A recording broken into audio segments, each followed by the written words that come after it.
నిజంగా ముఖేష్ అంబానీ ఇట్లా చేస్తాడని అస్సలు అనుకోలేదు. కొడుకు పెళ్ళికి పిలవలే కానీ కట్నం మాత్రం అందరి దగ్గర నుంచి చదివించుకోండు. మన పెద్దోళ్ళు ఎప్పుడో చెప్పారు, ఏదైనా ఫ్రీగా వస్తే దానికి అలవాటు పడొద్దు, ఆ తర్వాత అదే నీ కొంప ముంచుతా అని. బట్ ఒక వీక్ నుంచి నాకు ముఖేష్ అంబానీ కల్కి మూవీలు ఉండే మానస్ లాగా కనిపిస్తుండు. ఆడ యాపిల్ వేస్తే జనాలు ఎగబడి మరీ తిన్నట్టు అంబానీ ఫ్రీ అనగానే మనందరం ఎగబడి మరీ ఫ్రీ డేటా యూజ్ చేసినాం. మానేయడానికి అది మనం 1 నెలనో 2 నెలనో వాడే డేటా కాదు, కొన్ని సంవత్సరాల నుంచి వాడుతూ వస్తున్న ఇంటర్నెట్ కాబట్టి మనందరికీ బాగా అలవాటైపోయింది. ఈ విషయం పక్కన పెడితే అంబానీ వాళ్ళ కొడుకు ప్రీ వెడ్డింగ్కి 1200 కోట్లు ఖర్చు పెట్టిండు. సెకండ్ ప్రీ వెడ్డింగ్కి ఏకంగా 7500 కోట్లు ఖర్చు పెట్టిండు. అండ్ మొన్న జూలై 12కి జరిగిన పెళ్లికి ఆల్మోస్ట్ 5000 కోట్ల వరకు వీళ్ళు ఖర్చు పెట్టరు.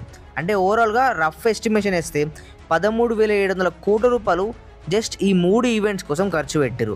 అదే Reliance Jio financial year 2023-2024 net profit ఎంతనో తెలుసా? 5,583 కోట్ల రూపాయలు. అంటే నెట్ ప్రాఫిట్ కంటే ఎక్కువ వీళ్ళ ఖర్చే వచ్చింది. ఆ పైసలన్నీ ఎక్కడి నుంచి వస్తున్నాయి? మన దగ్గర నుంచే కదా. మరి మన దగ్గర పైసలు తీసుకొని నువ్వు 100 కోట్లు బట్టల మీద, నగల మీద, షో ఆఫ్ మీద చూపిస్తుంటే ఎట్లుంటుంది? అనంత అంబానీ వెడ్డింగ్కి ఒక డ్రెస్ వేసుకుండు. ఆ డ్రెస్ పైన ఒక ఏనుగు బొమ్మ ఉండే బ్రౌచ్ ఉంది. దాన్ని ప్యూర్ గోల్డ్తో వేసిరు అండ్ ఇంకేమైనా డైమండ్స్ లాంటివి యాడ్ చేసి ఉండొచ్చు. సో ఆ ఒక్క బ్రౌచ్ కాస్టే 14 కోట్ల రూపాయలు అండ్ ఆ ఓవరాల్ డ్రెస్ 200 కోట్ల రూపాయలది. అంటే ఆయన అవుట్ఫిట్ 214 కోట్లు.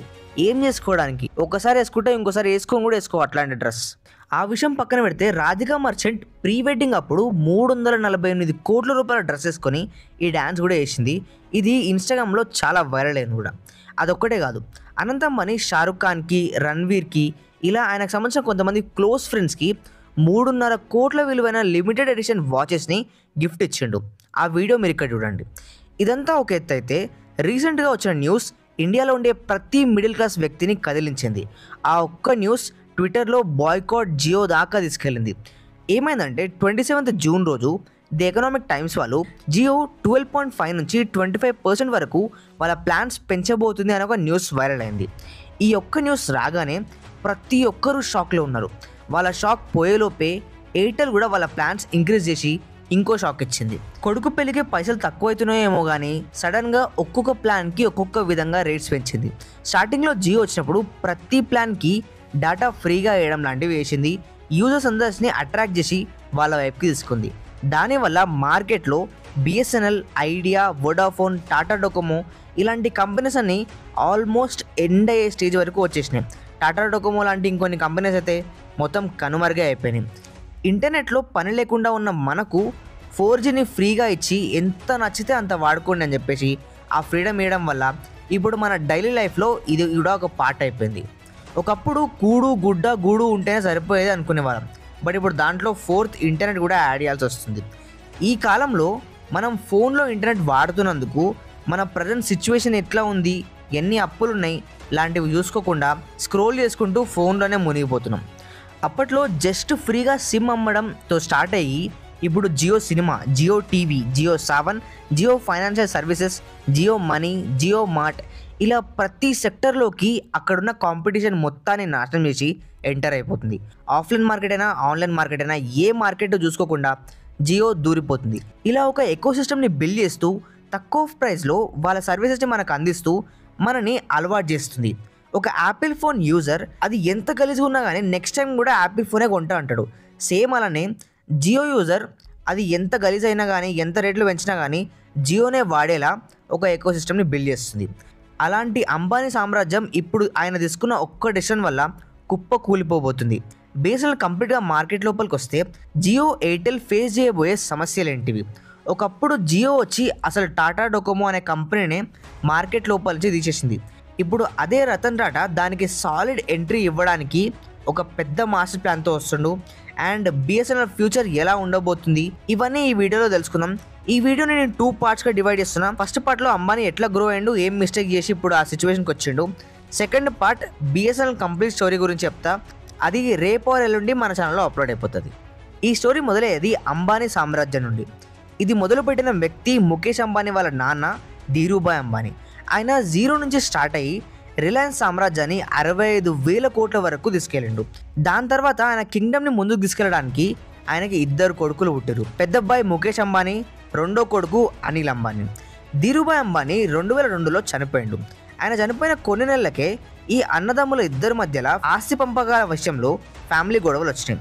దాన్ని సాల్వ్ చేయడానికి డైరెక్ట్గా వాళ్ళ అమ్మ కోకిలా బెనం గారే వచ్చి వాళ్ళ ఫ్యామిలీ లాయర్ని పిలిపించి వీళ్ళిద్దరికీ సమానంగా ఆస్తి పంపకాలు పంచండి అని చెప్పేసి ముఖేష్ అంబానీకి పెట్రోకెమికల్ కంపెనీస్ని ఇచ్చింది అండ్ అనిల్ అంబానీకి టెలికాం సెక్టర్ మొత్తాన్ని ఇచ్చేసింది. ప్రజెంట్ ఇప్పుడు మనం చూస్తున్న జియో కంపెనీ పెట్టే ఛాన్స్ ముందు అనిల్ అంబానీ దగ్గరనే ఉండే. బట్ ఒకేసారి అంత పెద్ద పెద్ద కంపెనీస్ చేతిలోకి రాగానే ఫాస్ట్గా ఎక్స్పాండ్ చేయాలనే తొందరలో Anil Ambani Reliance entertainment, mutual funds లాంటి వాటిని స్టార్ట్ చేసి పైసలన్నింటినీ ఆ కంపెనీస్లో పెట్టి వేస్ట్ చేసిండు. ఆ తర్వాత చిన్నగా కొన్ని బ్యాంక్స్ నుంచి లోన్స్ తీసుకొని వేరే వర్క్ స్టార్ట్ చేసిండు. బట్ అవి కూడా ఫెయిల్ అవ్వడం వల్ల లోన్స్ ఇంట్రెస్ట్ పెరుగుతూ వచ్చింది అండ్ అనిల్ అంబానీ పైసలు తగ్గుతూ వచ్చినాయి. మీకు తెలుసా 2008 సంవత్సరంలో అనిల్ అంబానీ మన వరల్డ్స్ రిచెస్ట్ పర్సన్స్లో 6th ప్లేస్లో ఉండే. ఆయనకన్నా 1 స్టెప్ ముందు ముఖేష్ అంబానీ 5th ప్లేస్లో ఉంటుండే. ఇలా వీళ్ళిద్దరూ అన్నదమ్ములు 2008 సంవత్సరంలోనే చాలా బాగా సంపాదిస్తూ ఉండే. అప్పట్లో ఆయన దగ్గర $42 బిలియన్ వరకు ఉండే. బట్ కేవలం 16 సంవత్సరాల్లో $42 బిలియన్ $1 బిలియన్ కూడా ఉంచకుండా ఇంకా తక్కువ చేసేసిండు. ఆస్తులు డివైడ్ అయిన తర్వాత 10 సంవత్సరాల వరకు ఒకరి ఇండస్ట్రీలోకి ఇంకొకరు రావద్దు అని చెప్పేసి బిజినెస్ అగ్రిమెంట్ కూడా చేయించుకున్నారు. అలా 2002లో అగ్రిమెంట్ అయినందుకు ముఖేష్ అంబానీ 2012 వరకు ఆగాల్సి వచ్చింది. బట్ టెలికాం ఇండస్ట్రీలో ఆయనకుండే ఇంట్రెస్ట్ వల్ల ఆయన 2010 నుండే గ్రౌండ్ వర్క్ స్టార్ట్ చేసిండు. ఎవరికీ తెలియకుండా 4,800 కోట్లు పెట్టి ఇన్ఫోటెల్ బ్రాడ్బ్యాండ్ సర్వీసెస్ని 95% స్టేక్ కొనేసిండు. తర్వాత ఈ కంపెనీ పేరు మార్చే జియో లాగా చేసిండు. అలా కొన్ని వందల టవర్స్ వేయించి కొన్ని లక్షల కోట్ల అప్పు తీసుకొని 27 డిసెంబర్ 2015 రోజు 4G సర్వీసెస్ని ఫ్రీగా యూజ్ చేసుకోండి అని చెప్పేసి వాళ్ళ కంపెనీ ఎంప్లాయీస్కి అందించిండు. ఆ తర్వాత ఏప్రిల్ అండ్ మే నుండి టోటల్ ఇండియా మొత్తానికి ఈ సర్వీసెస్ ఇచ్చిండు. ఇది ఒక పెద్ద డెసిషన్ అండ్ ఈ ఒక్క డెసిషన్ వల్ల ఇండియా 10 ఏళ్ళు ముందుకెళ్ళబోతుంది. ఇప్పుడు మనం వాడుతున్న ప్రతి ఒక్క యాప్ అండ్ ప్రతి ఒక్క వెబ్సైట్ జియో ఇంటర్నెట్ ఫ్రీ చేసినప్పటి నుంచే మొదలైనవి.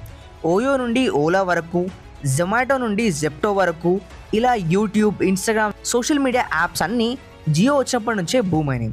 అండ్ జియో రావడం వల్ల అప్పట్లో ఇంటర్నెట్కి సంబంధించిన సర్వీస్ ఇచ్చే కంపెనీస్ 16,997 కోట్ల వరకు లాస్ అయినాయి. మార్కెట్లో ఉండే టెలికాం కంపెనీస్ అన్నీ లాస్లోకి వెళ్ళిపోయి కొన్ని అయితే కనుమరుగైపోయినాయి కూడా. చాలా ఫాస్ట్గా ఆడియన్స్ని అట్రాక్ట్ చేయడం, మార్కెట్లో ఒక మంచి పొజిషన్కి వచ్చి మొనోపోలీ క్రియేట్ చేయడం వరకు జియో వెళ్ళింది. అంటే ఈ టెలికాం ఇండస్ట్రీలో జస్ట్ జియో ఒక్కటే కింగ్లా అయిపోయింది. బట్ తర్వాత మెల్లమెల్లగా ఎయిర్టెల్ కూడా సస్టైన్ అయ్యి ముందుకు వచ్చింది. జియో దెబ్బకి తట్టుకోలేక ఐడియా అండ్ వోడాఫోన్ 2 మెర్జ్ అవ్వాల్సి వచ్చింది. అయితే జియో దెబ్బకి బిఎస్ఎన్ఎల్ కూడా మాయమైపోతుండే. బట్ బిఎస్ఎన్ఎల్ ఎక్కువగా గ్రామాల్లో ఉండే వాళ్ళు వాడేవాళ్ళు కాబట్టి వాళ్ళ యూజర్ బేస్ ఇంకా ఉండడం వల్ల ఇప్పటి వరకు అది సస్టైన్ అవ్వగలిగింది. అండ్ ఇది మన గవర్నమెంట్కి సంబంధించిన కంపెనీ కాబట్టి గవర్నమెంట్ వాళ్ళు ఆల్మోస్ట్ కొన్ని లక్షల కోట్లు ఈ కంపెనీలో ఇన్వెస్ట్ చేసారు కూడా. బట్ ఎన్ని కోట్లు బిఎస్ఎన్ఎల్ మీద పెట్టినా కానీ జనాలు మాత్రం జియో అండ్ ఎయిర్టెల్ మాత్రమే యూజ్ చేస్తున్నారు.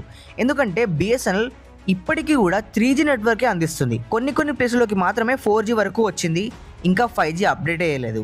కానీ జియో, ఎయిర్టెల్ మాత్రం 4G అయిపోయింది, 5G కూడా అయిపోయింది, 6G ఎట్లా తేవాలని ప్లాన్ వేస్తూ ఉన్నారు. సో ఈ విధంగా టెక్నాలజీ పరంగా స్లోగా ఉండడం వల్ల జనాలు బిఎస్ఎన్ఎల్ కాకుండా ఈ 2 నెట్వర్క్స్ని వాడుతూ వచ్చారు. అయితే ఇలా జనాలకి ఫ్రీగా నెట్వర్క్ ఇస్తూ ఫ్రీ ఇవ్వడం వల్ల 2017లో జియో 31 కోట్ల వరకు లాస్ అయింది. బట్ అప్పుడే జియో వాళ్ళు 99 రూపీస్ పెట్టి జియో ప్రీమియం మెంబర్షిప్ తీసుకోండి అని చెప్పి ఒక ఆఫర్ లాంచ్ చేసింది. లాంచ్ చేసిన వెంటనే వాళ్ళ కస్టమర్స్లో 2,50,00,000 మంది దాన్ని తీసుకోవడం వల్ల జస్ట్ కొన్ని రోజుల్లోనే ఆ 31 కోట్ల లాస్ రికవరీ చేసి 247.5 కోట్ల రూపాయలు సంపాదించింది. ఆ తర్వాత ముఖేష్ అంబానీ జియోకి సంబంధించిన ఫోన్ లాంచ్ చేయడం, వివిధ యాప్స్ని దాంట్లో పెట్టడం, ఇలా జనాలకి జియో యాప్స్ అలవాటు చేయడం, ఇలా చేస్తూ ఫాస్ట్ ఫార్వర్డ్ చేస్తే ప్రజెంట్ జియో సంవత్సరానికి 5,583 కోట్ల రూపాయల నెట్ ప్రాఫిట్ తెచ్చుకుంటుంది.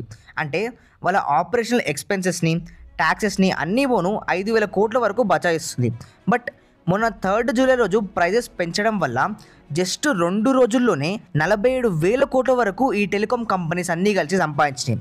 అంటే కొడుకు పెళ్లికి 13,000 కోట్లు పెడితే దానికంటే డబుల్ అంబానీ 2 రోజుల్లోనే వసూలు చేసిండు. జియో ప్లాన్స్ పెంచింది కానీ అది కూడా ఒక స్ట్రాటజీ ప్రకారమే పెంచింది.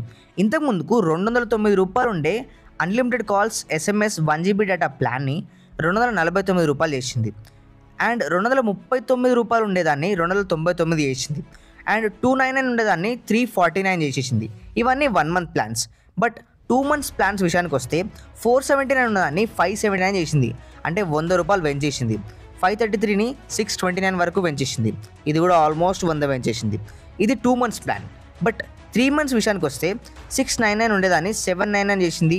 719 ఉండేదాన్ని 859 వరకు చేసింది. ఇది ఇట్లా ప్లాన్స్ పెంచగానే దీని వెనకాలంగా దీని తోక కూడా వచ్చింది. మన ఎయిర్టెల్ కూడా ఇట్లనే ప్లాన్స్ పెంచిండు. ఎయిర్టెల్ ఒకటే స్ట్రాటజీ యూజ్ చేసింది. జియో ఎట్లా చేస్తే నేను అట్లా చేసుకుంటూ పోతా, వాడు పెంచుతా తగ్గిస్తా. అందుకే ఎయిర్టెల్ కూడా ఈ విధంగానే ప్లాన్స్ పెంచుతూ తగ్గిస్తూ వస్తుంది. ఆ ప్లాన్స్ని మీరు ఇక్కడ చూడొచ్చు. ఈ విధంగా ఈ 2 కంపెనీస్ డూఓపోలీ మార్కెట్ని క్రియేట్ చేయడం వల్ల ఇప్పుడు జనాలకు ఇబ్బంది అవుతూ ఉంది. బట్ ఈ 2 కంపెనీస్కి చెక్ పెట్టడానికి ఒక సాలిడ్ ఎంట్రీ ఇస్తుండు మన రతన్ టాటా. ఆయన 15,000 కోట్లు ఖర్చు పెట్టి బిఎస్ఎన్ఎల్తో ఒక డీల్ కుదుర్చుకొని 4 రీజియన్స్లో లార్జెస్ట్ డేటా సెంటర్స్ పెట్టబోతుండు. అండ్ దానివల్ల 1000 గ్రామాల్లోకి 4G నెట్వర్క్ అందుబాటులోకి వస్తుంది. 4G నెట్వర్క్ ఏంది బ్రో, ఇప్పుడు 5G నడుస్తుంటే అని మీరు అనుకోవచ్చు.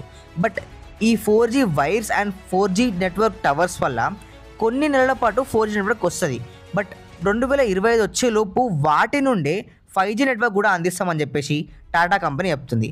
అండ్ ఇది తీసుకుంది టాటా కంపెనీ నుండే ఏదో ఆషామాషాలు కాదు, టీసీఎస్ఏ ఈ డీల్ని తీసుకుంది అండ్ వాళ్ళ చేతిలోనే మొత్తం చేయబోతుంది.